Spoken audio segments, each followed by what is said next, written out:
संप्रति यहाँ मुख्य अतिथि रूपेण समुपस्थित माननीय कुलपति दिल्ली विश्वविद्यालय आदरणीय प्रोफेसर योगेश सिंह महोदय से निवेदन करती हूँ कि आप इस अवसर पर अपने शांति भाषण द्वारा इस सभा को अभिसिंचित करें। प्रोफेसर बलराम पानी,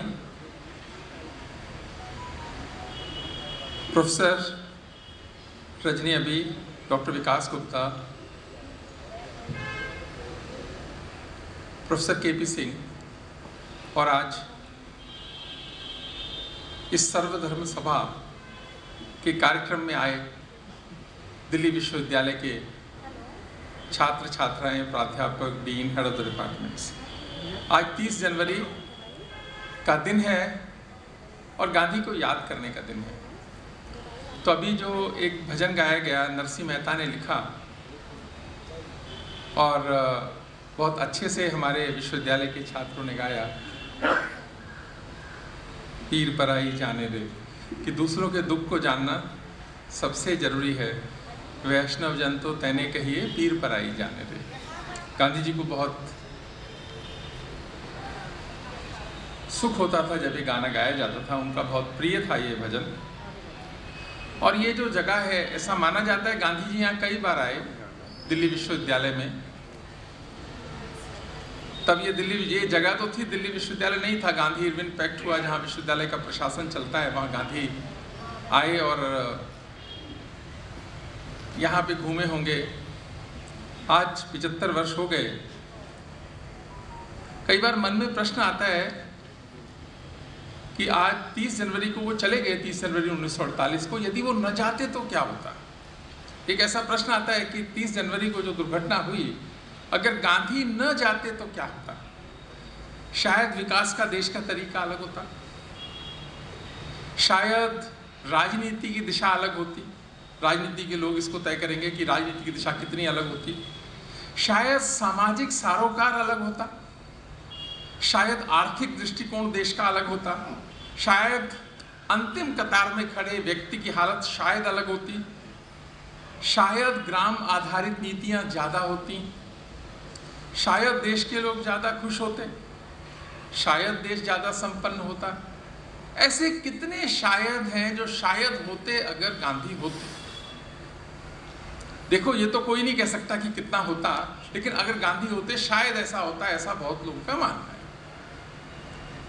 आज भी देखो, जिसको विरोध करना होता है किसी बात का, चाहे वो राजनीतिक रूप से हो चाहे सामाजिक रूप से हो, राजघाट जाता है विरोध करने के लिए।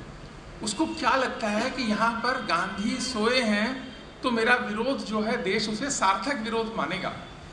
वो गांधी के सम्मान को, गांधी के जो गुडविल है उसमें अपने सब्जेक्ट को जोड़ना चाहता है तो राजघाट जाता है।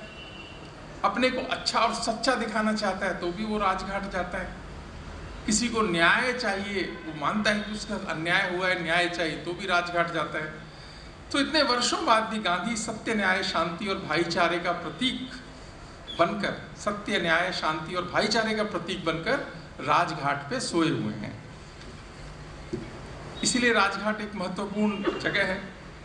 अभी हमारे दिल्ली विश्वविद्यालय के एक प्रोफेसर हैं, हिंदी के प्रोफेसर कैलाश नारायण तिवारी। कैलाश नारायण तिवारी साहब ने एक उपन्यास लिखा, उत्तर कबीर नंगा फकीर। उत्तर कबीर नंगा फकीर। और उन्होंने एक कल्पना करी कि स्वर्गलोक में कबीर भी हैं, गांधी भी हैं वहाँ पे। और कबीर एक परमिशन ले लेते हैं कि मुझे जो है वापस जाना है, बनारस देखनी है अपनी।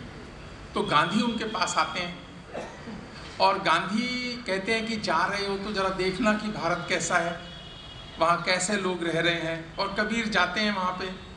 और खैर, जब कबीर परेशान होकर वापस आते हैं, ऐसी कल्पना उन्होंने करी है कैलाश नारायण तिवारी जी ने। तो गांधी उनसे पूछते हैं, गांधी फिर मिलने आते हैं उनको, और गांधी उनसे पूछते हैं कि 1948 के बाद के भारत के बारे में थोड़ा बताओ ना। आप परेशान तो लग रहे हो, वो पुरानी बात कर रहे हैं, उनमें 500 साल का अंतर है कबीर में और गांधी में। तो वो कहते हैं कि 1948 के बाद के भारत के बारे में थोड़ा बताओ। तो कबीर कहते हैं, आपके लोग आपकी वाली राह पर देश को नहीं ले जा रहे। आपके लोग आपके वाली राह जो आपने बताई थी उस पर देश को लेके नहीं जा रहे। गांधी पूछते हैं कि क्या भारत देश खुशहाल देश बन गया है? कबीर कहते हैं ये तो मुझे पता नहीं, ये तो मुझे पता नहीं। कबीर कहते हैं कि बापू ये भी तो हो सकता है कि आपके सपनों से बड़ा आपके लोगों का सपना रहा हो, आपके सपनों से बड़ा आपके लोगों का सपना रहा हो, आपके लोग आपसे ज़्यादा समझदार और दूरदृष्टि वाले रहे हों। तो गांधी थोड़ा मायूस होकर कहते हैं हाँ शायद ऐसा रहा होगा, शायद ऐसा रहा होगा।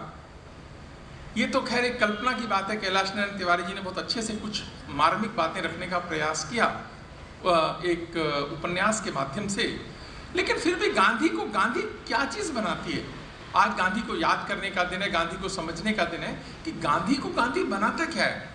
बहुत सारे लोग कह सकते हैं कि त्याग, तपस्या और अहिंसा, पर ये त्याग, तपस्या और अहिंसा ये तीनों तो बहुत सारे लोगों में मिलेगा आपको। बहुत एक से एक भारत में त्यागी लोग पढ़े, एक से एक लोग सत्य का पाठ करने वाले भी पढ़े और अहिंसा वाले भी पढ़े, बहुत सारे लोग मिल जाएंगे, सत्य, त्याग और अहिंसा। लेकिन गांधी केवल सत्य, त्याग और अहिंसा से गांधी नहीं बनते, नहीं तो वो भी गांधी होते।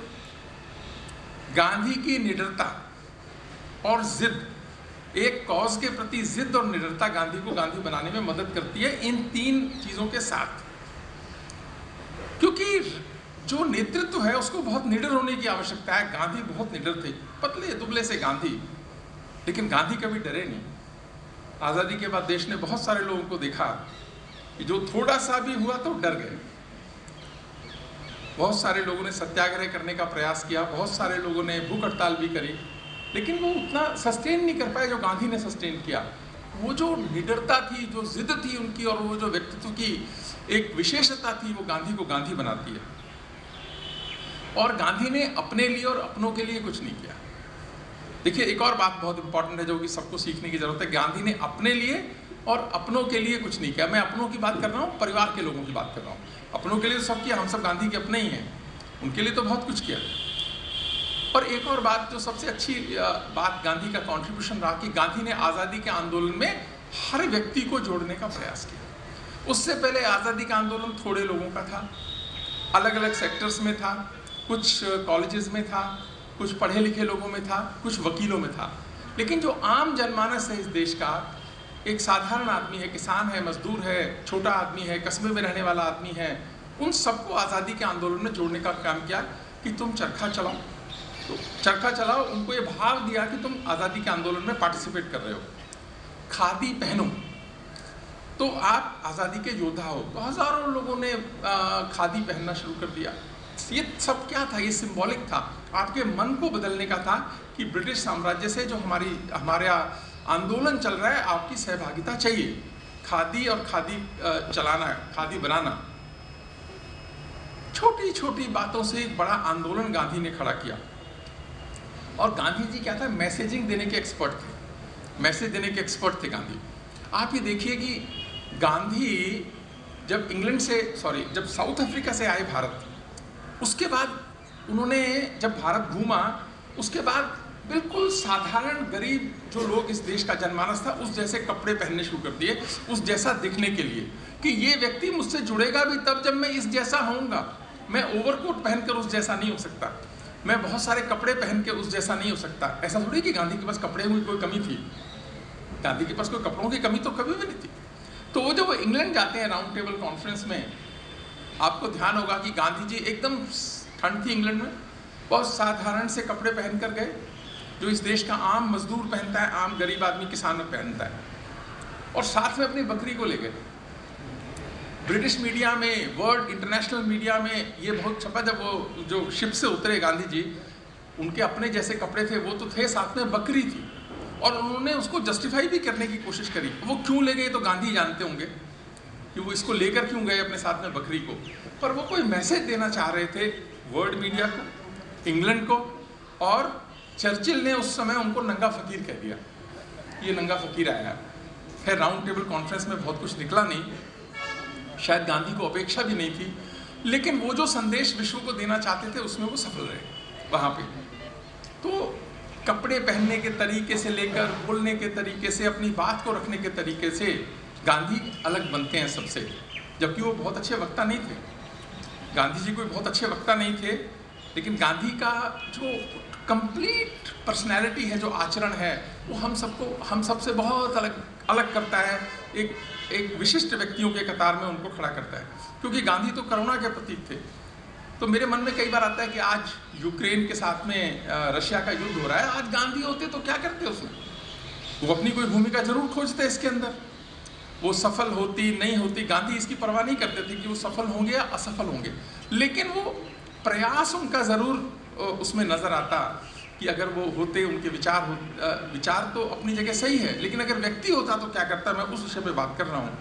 तो हिंसा से शांति के मार्ग तलाशने का गांधी ने अपने पूरे जीवन काम किया, अहिंसा की बात करी और कोशिश करी कि उन्होंने कहा कि अगर जो लोग भी नीतियां बनाते हैं, जो लोग सरकार में बैठे हैं, वो नीतियां बनाते हुए ध्यान रखें कि इसका लाभ अंतिम व्यक्ति तक जरूर पहुंचे। और इसके लिए आज जब मैं देखता हूं भारत की सरकार को कि उनकी नीतियां अंतिम व्यक्ति तक पहुंचने में सहायक हैं, जो उन्होंने सिस्टम डेवलप किया गवर्नेंस का, वो सहायक है। एक 2-3 योजनाएं हैं जो मेरे को बहुत अच्छी लगती हैं। मैंने वो परिवर्तन अपने गांव में होते देखा है। मैंने अपने गांव में देखा, आप सबने भी महसूस किया होगा अपने अपने गांवों के अंदर, जो लोग गांवों में रहते हैं, जिनका गांवों से नाता है, जिनको जाने का मौका मिलता है। आप देखिए उज्ज्वला योजना, आज गैस घर घर में पहुंच गई। मेरी दादी तो उस पर बनाती थी, चूल्हे पे खाना बनाती थी। ऐसा नहीं था कि पैसे की उसको कमी थी, लेकिन वो सिस्टम ही वो था कि चूल्हे पे खाना बनता था, सब था। बाद में गोबर गैस आई, लेकिन गोबर गैस का भी बहुत बड़ा सिस्टम था, उसको प्रोसेस करना पड़ता था, इतना सरल नहीं था। और आज हमारे घर में ही नहीं, हमारे गांव में जो है, सबके घरों में सिलेंडर है, गैस सिलेंडर है। वो अंतर मैंने अपनी आंखों से देखा, महसूस किया है, और आप महसूस किया होगा कि अंतिम व्यक्ति तक वो योजना पहुंची। ये गांधी है कि अंतिम व्यक्ति तक जाए उसका असर किसी योजना का, तभी उसका फायदा है। दूसरा, खाद्य सुरक्षा योजना, 81.35 करोड़ लोगों को खाना उपलब्ध कराने की सरकार ने जिम्मा लिया। गांधी यही तो चाहते थे कि मेरे देश में कोई भूखा न सोए। सरकार ने ये बहुत बड़ा काम किया और वास्तव में इसको एग्जीक्यूट कर दिया। देखिए, नीति कई बार बनती है, एग्जीक्यूट ठीक नहीं होती। ऐसा नहीं है कि जब से देश आज़ाद हुआ तो नीतियाँ नहीं बनी, नीतियाँ बनी, अच्छी नीतियाँ भी बहुत बनी हैं और देश में बहुत अच्छा भी हुआ, लेकिन वो क्या था, उसका सामरिक विकास कई बार नहीं हो पाया क्योंकि उतने ज़्यादा हमारे पास गवर्नेंस के सिस्टम अच्छे नहीं थे। लेकिन आज ऐसी बात नहीं है, वो एक बहुत बड़ी बात है और शायद गांधी इससे खुश भी होंगे। बैंक अकाउंट और डायरेक्ट बैंक ट्रांसफर स्कीम कि आज जो पैसे जाने होते हैं डायरेक्ट आपके पास जाते हैं। गांव-गांव में, घर में लोगों के पास पासबुक है और उसके पास पैसे आते हैं कि मेरे 2000 रुपये आए कि नहीं आए, तुम्हारे आगे कि नहीं आए। ये बातचीत जो गाँवों तक पहुँची है, ऐसा पहले तो कभी नहीं था। किसी के पास अकाउंट नहीं होता था और वो बहुत दूर थे, पर सरकार ने इसको करके दिया। ये भी तो गांधी की सोच का ही एक एग्जीक्यूशन है। तो गांधी खुश होंगे कि मेरे भारत में अच्छा हो रहा है, नीतियाँ जो बन रही हैं उसका असर, उसका इम्पैक्ट दूर दूर तक, गांव तक, देहात तक जा रहा है। गांधी तो चाहते ही थे कि समग्र विकास हो, शांति हो, खुशहाली हो। गांधी समझना है, तो गांधी के जो विचार हैं शांति के, खुशहाली के, समझ के, संस्कार के, उन सबसे हमको प्रेरणा लेने की ज़रूरत है। कभी हमें लगता है गांधी कहाँ हैं, गांधी हमको कहाँ नज़र आते हैं? गांधी हमको नोट पे नज़र आते हैं, सबके पास हैं गांधी, तो गांधी हमें नोट पे नज़र आते हैं। गांधी अफसरों के कमरों में, मैंने पिछली बार भी ये बात सुनाई थी कि गांधी हर सरकारी अफसर के कमरे में है और उस सरकार अफसरों ने पीठ की हुई है उससे कि गांधी दिखे नहीं। तो अखबारों में भी कई बार छपा कि अफसरों ने गांधी से पीठ कर ली है। सब आप देखिएगा, किसी भी अफसर की पीठ के पीछे गांधी लगे होंगे, क्योंकि वो दिखेंगे तो कुछ कहेंगे, आंख के चश्मे के पीछे से कुछ कहेंगे, तो वो पीठ करके बैठ गए कि बाध्यता है गांधी लगाने की। गांधी मानने की बाध्यता थोड़ी है। लेकिन गांधी वहाँ पे आपको मिलेंगे, सरकारी दफ्तरों में मिलेंगे, गांधी नोट में मिलेंगे, गांधी राजघाट पे मिलेंगे। पर क्या वास्तव में ये गांधी हैं क्या? नहीं, ये गांधी के प्रतीक हो सकते हैं, गांधी नहीं है। गांधी मिलेंगे कहाँ? गांधी मिलेंगे आपको भारत के गांवों में। आप जाकर देखिए, जैसे जैसे योजनाओं का लाभ पहुंचता है, गांधी भारत के गांव में मिलेंगे, भारत की आशाओं में मिलेंगे, भारत के मनों में मिलेंगे, गरीब के आंसू में मिलेंगे, असहाय की बेबसी में मिलेंगे, मजदूरों के पसीने में मिलेंगे और भारत के दर्शन में गांधी मिलेंगे आपको। ये गांधी है। आज का दिन गांधी को, आज का जो दिन है गांधी को खोने का तो है, परंतु उनके विचारों को लागू करने के संकल्प लेने का दिन है। हम इस विश्वविद्यालय में काम करते हैं, हम सबको चाहिए कि अपने अपने तरीके से गांधी को समझें और सही तरीके से लागू करने की कोशिश करें। उसका एक उदाहरण है कि यदि कोई गरीब बच्चा इस विश्वविद्यालय में एडमिशन लेता है और उसको कोई परेशानी है, उसकी कोई जरूरत है, उसको जरूरत को पूरा करने के प्रति पहले तो संवेदनशील बने और उसके बाद उसको प्रयास करें कि उसको दूर करें। उसकी रहने की समस्या हो सकती है, उसकी फीस की समस्या हो सकती है, उसकी कोई और समस्या हो सकती है, एक बात। दूसरी बात, जो परेशान है, किसी विद्यार्थी को पढ़ाई में कोई परेशानी है, उसको दूर करने का प्रयास करें। ये चीजें देखिए केवल जो है नारेबाजी से नहीं होने वाली है। इसके लिए हम अगर अपने दृष्टिकोण को बदलेंगे कि जो कि सही बात तो है कि वो समता का, ममता का जो हमारा दृष्टिकोण है अपने स्टूडेंट्स के प्रति भी, अपने प्राध्यापकों के प्रति भी, तो ही हम समझेंगे कि हम गांधी को जी रहे हैं और गांधी के दर्शन पे कुछ कर रहे हैं। इसीलिए आज के दिन हम कुछ संकल्प अपने लिए लें कि हम किस तरीके से दूसरों की भलाई के लिए काम करेंगे। गांधी का पूरा जीवन दूसरों की भलाई के लिए था, तभी ये 30 जनवरी मनाने का और 30 जनवरी को गांधी को याद करने का आज 75 वर्ष बाद भी सार्थक होगा। मेरी आपसे सिर्फ इतनी अपेक्षा और अपने लिए भी हम कम से कम अपने मनों में ये प्रण लें कि एक दो ऐसे काम हैं जो हम नहीं करते थे अब तक किसी कारण से, अब करेंगे जो दूसरों के हित में होंगे। ऐसे तो आपको गांधी बहुत नजर आएंगे, तब आपको गांधी फोटो में टंगे हुए और नोटों में रखे हुए गांधी देखने की जरूरत नहीं होगी, आपके मन में गांधी आएंगे। इसीलिए गांधी को हम याद करें, अच्छे काम करने के लिए अपने को आगे बढ़ेंगे। ऐसी अपेक्षा के साथ आप सब आए, मैं आप सबका बहुत आभार व्यक्त करता हूँ। बहुत